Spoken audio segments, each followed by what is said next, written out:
बच्चों नमस्कार। हम पहले वीडियो में चौथा पार्ट कनकनगा अधिकारी में उन्मुखीकरण, उद्देश्य, विधाविशेष का परिचय सीख लिए थे। अब हम विषय प्रवेश और पाठ का भाव, कविता का भाव सीखेंगे। हमारा पाठ क्या है? कनकनगा अधिकारी।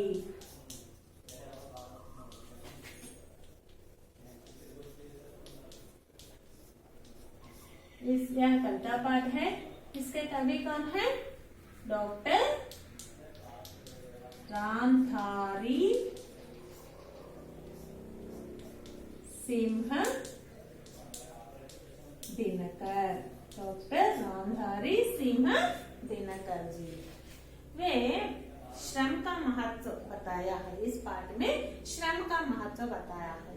శ్రమ యొక్క ఇంపార్టెన్స్ గురించి మనకి తెలియజేశారు। अब देखिए विषय प्रवेश। मेहनत ही सफलता की कुंजी है। मेहनत करने वाला व्यक्ति कभी नहीं हारता, वह हमेशा सफल होता है, क्योंकि काल्पनिक जगत को साकार रूप देने वाला ही वही है। साकार रूप देने वाला वही है। इसके कण कण के पीछे उसी का श्रम है, इसलिए वही कण कण का अधिकारी है। मेहनत ही सफलता की कुंजी है। मेहनत का अर्थ क्या है? परिश्रम, हार्ड वर्क।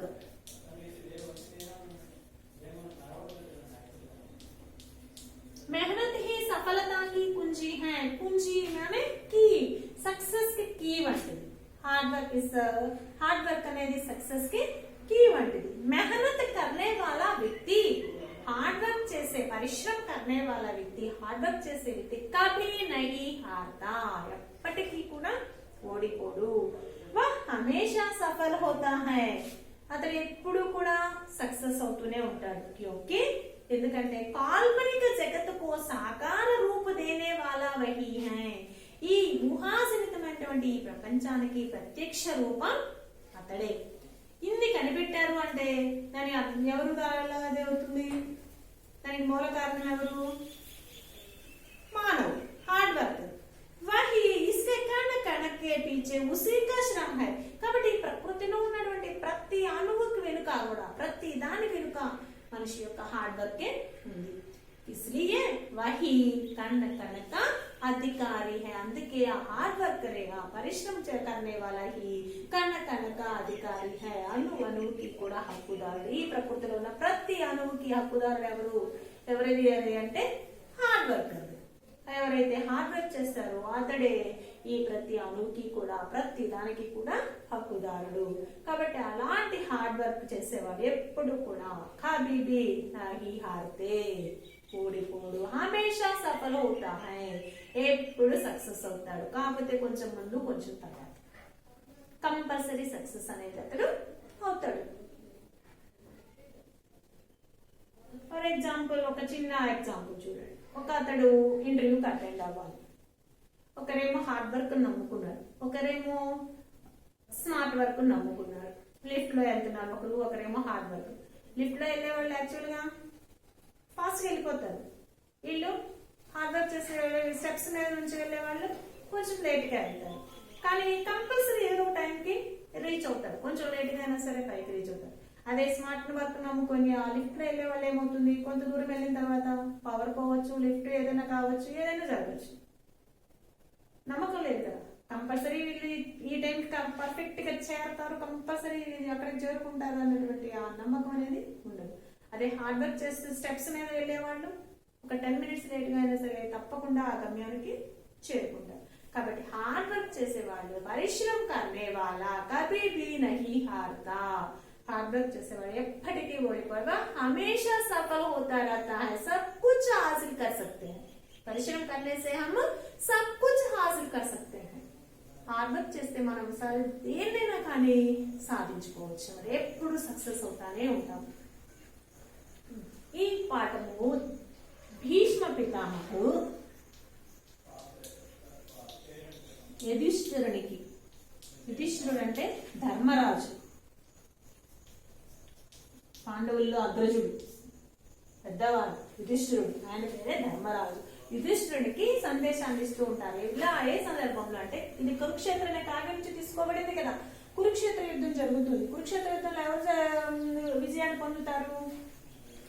పాండవులు. ఎవరెవరి మధ్య జరుగుతుంది కురుక్షేత్ర యుద్ధం? పాండవులకి కౌరవులకి. అందులో విజయాన్ని పొందేది ఎవరు? పాండవులు. విజయాన్ని పొందిన తరువాత ఆ రాజ్యపాలన చేయాల్సిన బాధ్యత ధర్మరాజు మీద ఉంటుంది.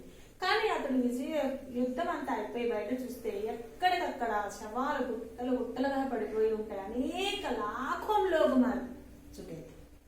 ఆ యుద్ధంలో లక్షల మంది మరణిస్తారు సైన్యం. ఎక్కడ చూసినా లాష్ అంటే శవాల యొక్క గుట్టలు పడి ఉంటాయి. సెలయేరు లాగా రక్తం ప్రవహిస్తూ ఉంటుంది. అప్పుడు అదంతా చూసి ఆ ధర్మరాజు యుధిష్ఠిరుని యొక్క మనసు చెలించిపోతుంది. అతడు విచలితుడై ఇది నా వల్ల కాదు, ఇలాంటి ఈ శవాల యొక్క గుట్టల మీద నేను రాజ్యపాలన చేయాలి, నా వల్ల కాదు, ఇక నేను రాజ్యాన్ని నేను పాలించలేను, నేను అడవులకు వెళ్ళి తపోవనానికి వెళ్ళేసి తపస్సు చేసుకుంటాను, నా జీవితాన్ని అక్కడ గడుపుతాను అని అడవులకు వెళ్ళబోతూ ఉంటాడు. ఆ టైంలో భీష్మ పితామహుడు అంపశయ్య మీద పడుకొని, శరశయ్య మీద అంటే బాణాల యొక్క శయ్య మీద పడుకొని ఉంటాడు కదా. ఆ అంపశయ్య మీద ఉన్నటువంటి ఆ భీష్మ పితామహుడు ఈయనకి ధర్మరాజుకి కర్తవ్య బోధ చేస్తాడు. ఎవరి బాధ్యతను వాడు నిర్వర్తించాలి, ఈ మిగిలిన వారిని నువ్వు ధర్మపాలన చేయాలని చెప్పి అప్పుడు ఇతను కర్తవ్య బోధ చేస్తుంటాడు. ఆ సందర్భంలోనే ఈ పాట చూడండి.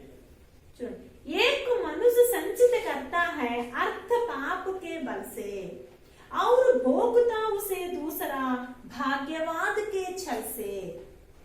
नर समाज का भाग्य एक है, वह श्रम वह भुजबल है, जिसके सम्मुख झुकी हुई पृथ्वी विनीत नभतल है, जिसने श्रम चल दिया उसे पीछे मत रह जाने दो, विजीत प्रकृति से पहले उसको सुख पाने दो, जो कुछ न्यस्त प्रकृति में है वह मनुष्य मात्र का धन है, धर्मराज उसके कर्ण कण का अधिकारी जन जन है। भीष्म पितामह చెప్తున్నారు ధర్మరాజుకి, एक मनुष्य संचित करता है अर्थ पाप के बल से।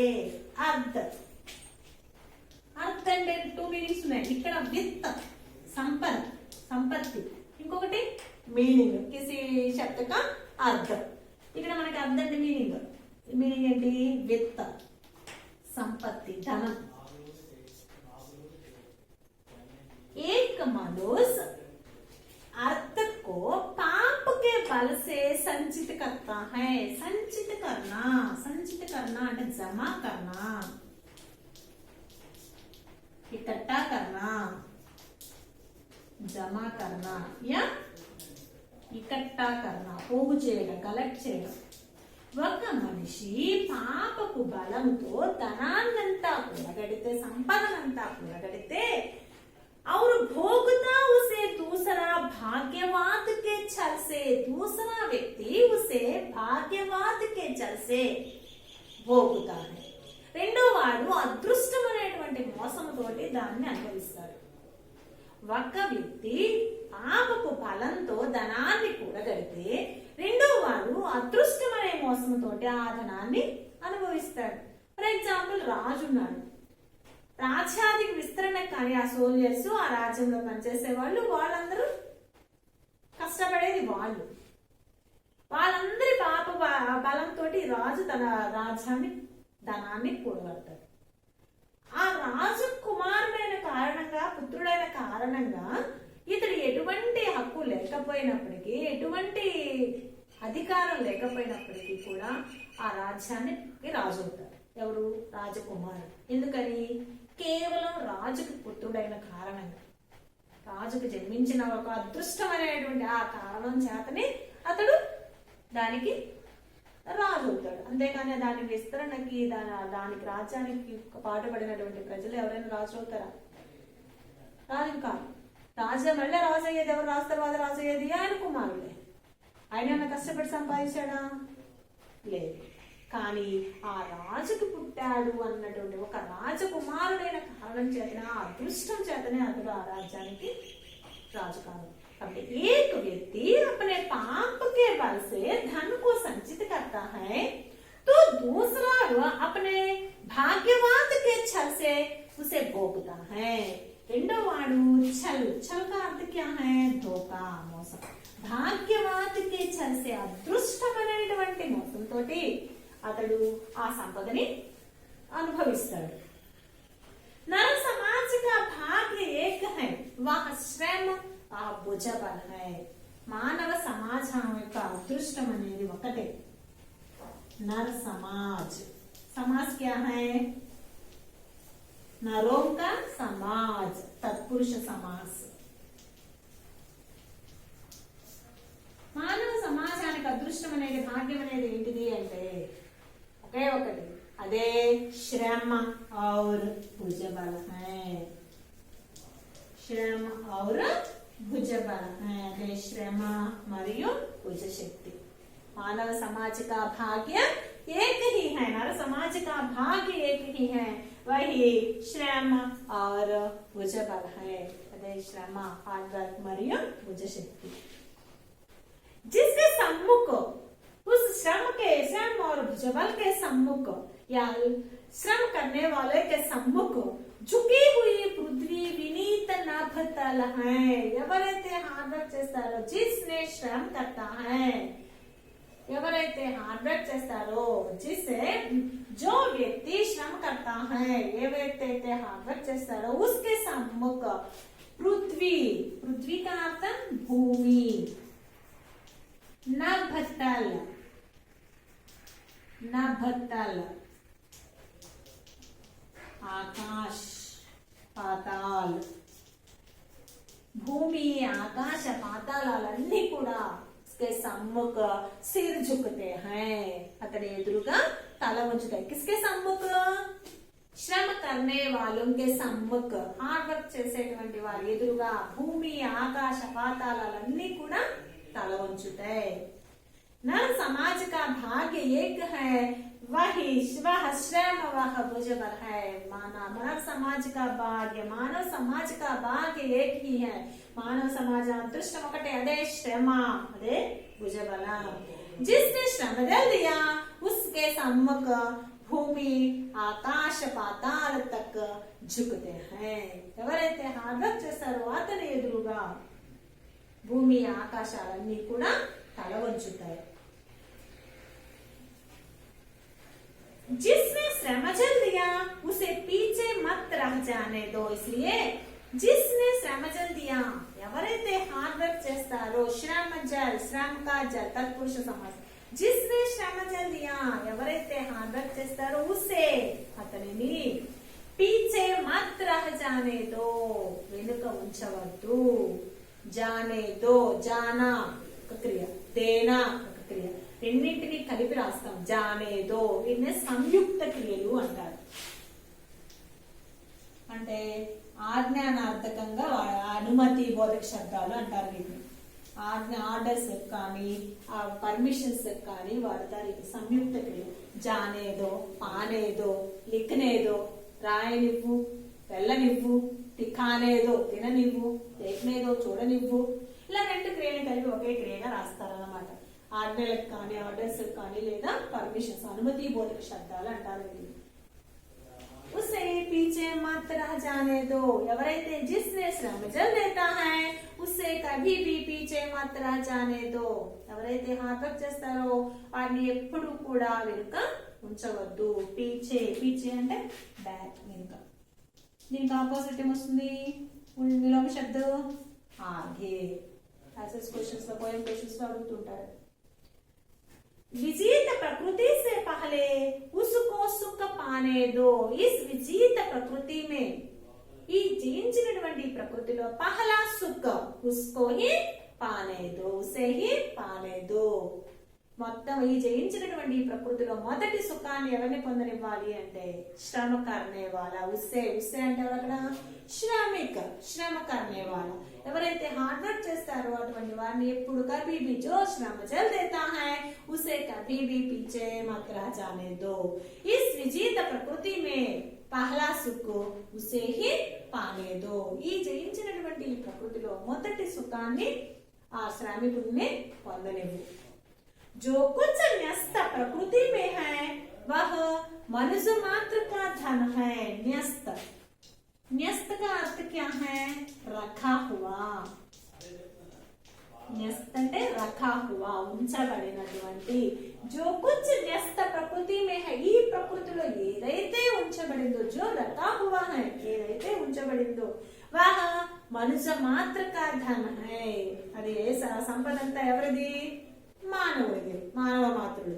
ఈ ప్రకృతిలో ఉంచబడిన ప్రతి ఒక్క వస్తువు కూడా, ప్రతి సంపదలో ఏది కూడా, ప్రతిదీ కూడా మానవుడిదే.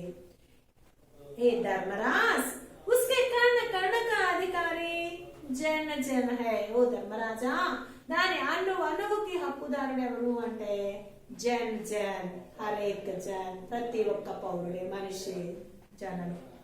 కాబట్టి ప్రకృతిలో ఏదైతే ఉందో అది మొత్తము కూడా మానవుని యొక్క సంపదే. కాబట్టి దాని ప్రతి అణువుకి హక్కుదారుడు ఎవరు అంటే మానవుడే, శ్రమ చేసేవాడే. కాబట్టి ఎవరైతే శ్రమ చేస్తారో అటువంటి వారిని ఎప్పుడూ కూడా వెనుక ఉంచవద్దు.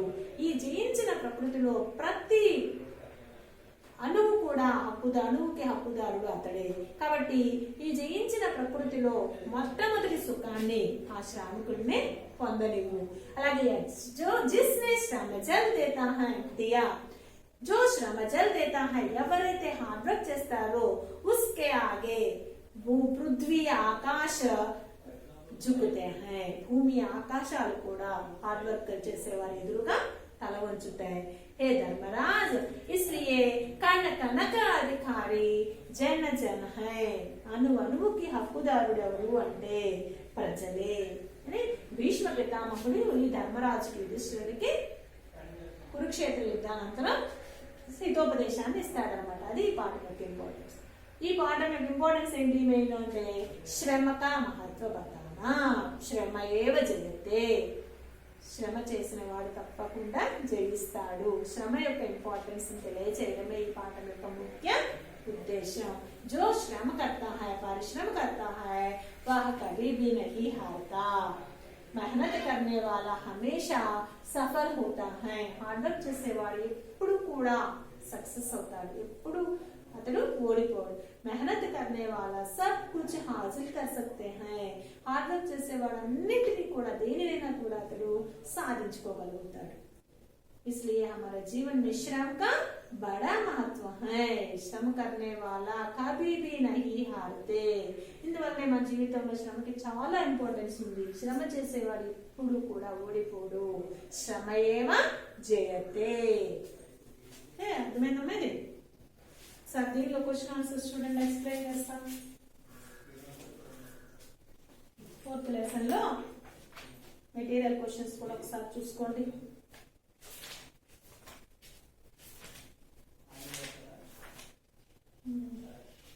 पेज नंबर 118 చూడండి. पेज नंबर 118 అర్థక रहता प्रतिक्रिया क्वेश्चन स्टूडेंट. भाग्य और कर्म में आप किसे श्रेष्ठ मानते हैं, क्यों? అదృష్టము మరియు పని, శ్రమ, ఈ రెండిట్లో నీవు దేన్ని గొప్పగా భావిస్తావు, ఎందుచేత? భాగ్య और कर्म में मैं कर्म को ही श्रेष्ठ मानता हूं. అదృష్టము మరియు పనిలో నేను శ్రమని గొప్పదిగా భావిస్తాను. క్యోంకి, ఎందుకంటే భాగ్య పర్ కోయి భరోసా నహీ హై. అదృష్టం మీద ఇలాంటి నమ్మకము ఉండదు. అది జరగచ్చు, జరగకపోవచ్చు కూడా. భాగ్య సే ఆలసీ బన్ జాతే. అదృష్టాన్ని నమ్ముకున్నవాడు సోమరిపోతవుతాడు. నాకు అదృష్టం ఉంది, నేను తప్పకుండా పాస్ అవుతాను అని చదవకుండా కూర్చుంటాడు, ఆ సోమరిపోతుగా తయారవుతాడు. అలాగే మా నాన్నగారు చాలా సంపాదించాడు, నాకేం అవసరం లేదు అనుకున్నాడు, ఏ పని చేయడు, అప్పుడు ఏమవుతాడు, వాడు సోమరిపోతుంటాడు. అసఫల్ రహ జాతే, ఎప్పుడు కూడా ఫెయిల్యూర్ అవుతూ ఉంటాడు. ఉససే కుచ్ భీ హో సక్తా హై. దానివల్ల ఏమైనా కాగలదు, గెలవచ్చు, గెలవకపోవచ్చు కూడా. కర్మతో సఫలత పానేగా ఏకమాత్ర సాధన, కానీ శ్రమ మాత్రమే సక్సెస్ పొందడానికి ఏకైక సాధనం. इसका फल सदा अच्छा और सुखदायी ही होता है. దీని ప్రతిఫలం ఎప్పుడు కూడా మంచిగా, సుఖాన్ని కలిగించే, సంతోషాన్ని కలిగించే విధంగా ఉంటుంది. శ్రమ करने वाला कभी हारता नहीं है. శ్రమ చేసేవాడు ఎప్పుడు కూడా ఓడిపోడు. లక్ష్య ప్రాప్తి అవశ్య హోతీ హై. తప్పకుండా లక్ష్యాన్ని పొందుతాడు. श्रम से ही संपत्ति, सुख, यश, स्वावलंबन, संतुष्टि, आत्मतृप्ति आदि जरूर प्राप्त होते हैं। हार्ड वर्क చేయడం వల్లనే సంపద, సుఖము, యశ్, కీర్తి, స్వావలంబన్ అంటే ఇతరుల మీద సెల్ఫ్ డిపెండెంట్, తన మీద తన ఆధారపడడం, తనకు కావాల్సినవన్నీ తనే సమకూర్చుకోవడం, సంతుష్టి సంతృప్తి, ఆత్మతృప్తి మొదలైనవన్నీ కూడా తప్పకుండా ప్రాప్తిస్తాయి।